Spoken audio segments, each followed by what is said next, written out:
your opinion? Okay. Robert Frost thought this was the most beautiful courtyard in America. Okay.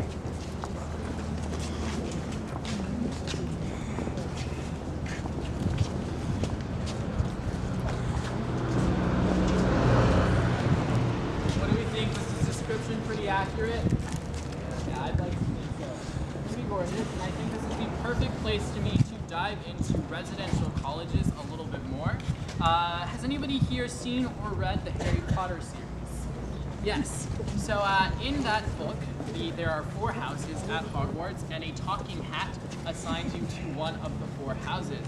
Yale has something a little similar, but instead of a talking hat, we have a computer algorithm that randomly assigns every incoming freshman to one of our 12 colleges.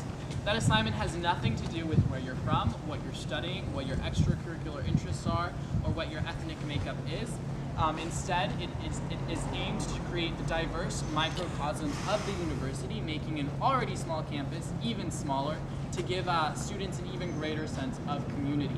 The residential colleges themselves have wonderful facilities that students have access to. So here we are sitting in Brantford College, and the way that it's built is that instead of having long hallways with several rooms broken off on either end of that hallway, the suites here at Yale, the dorms here at Yale are in suite configurations, so you have spiral staircases called entryways, and at each landing of those spiral staircases you have anywhere from 2 to 3 suites, and suites can consist of anywhere from 3 to 12 people. There are no triples here at Yale. Instead, there are singles and doubles that are broken off from a central common room or living room in each individual suite.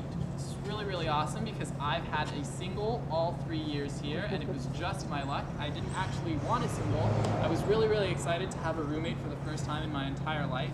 All of the good and bad things that came along with it, but Yale never gave me one.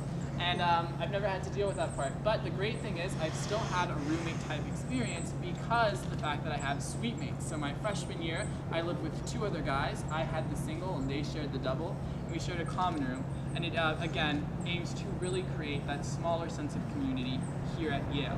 In addition to having great, wonderful rooms where students live, each residential college has its own dining hall, its own library, its own gym, and its own wonderful basement. Now I know when you hear the word basement, you probably think of a dungeon-like place with a ton of spider webs, but basements here are a little different.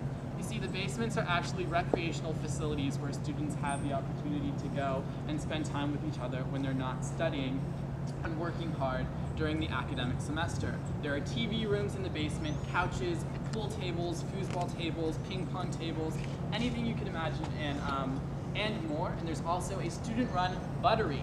Now, the buttery isn't a place that just hands out bars of butter. It's actually a student-run snack bar that's open every single night from 10 to 1 in the morning, and it's entirely student-run.